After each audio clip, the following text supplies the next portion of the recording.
국내 코로나19 환자 중 일부는 항바이러스제 투여 없이 자가 면역만으로 치유가 가능한 것으로 나타났습니다. 그러나 고령자나 기저질환자의 경우 초기부터 항바이러스 치료가 필요하다고 권고됐는데요. 감염병 임상 전문가 모임인 중앙임상 TF는 이런 내용의 코로나19 환자에게 쓸 항바이러스제 권고안을 이번 주 안에 만들기로 했습니다. 박희재 기자가 보도합니다.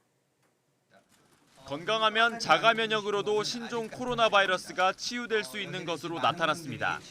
중앙임상 TF가 격리 입원 중인 환자들을 치료하며 확인한 결과입니다. 환자들을 보니까 젊고 건강한 분들은 특별한 치료가 없이도 저절로 좋아지는 경우가 많다는 걸 확인했습니다. 다만 고령이거나 다른 질병을 앓고 있는 환자들에겐 적극적으로 항바이러스제를 쓸 필요가 있는 것으로 나타났습니다. 바이러스가 증식하며 조직과 면역 체계를 망가뜨려섭니다.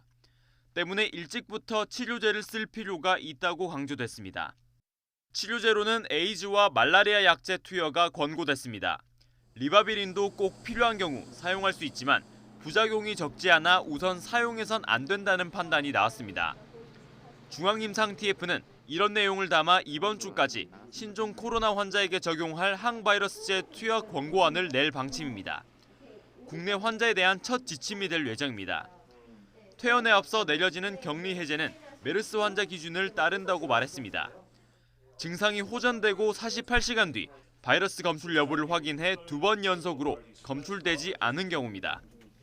다만 메르스의 경우 폐 손상이 심하다는 특성상 바이러스가 검출되지 않게 된 뒤라도 환자가 완전히 회복을 해야 퇴원 조치를 내렸지만 신종 코로나는 후유증이 별로 없어 격리 해제와 퇴원 기준이 거의 일치한다고 판단될 전망입니다.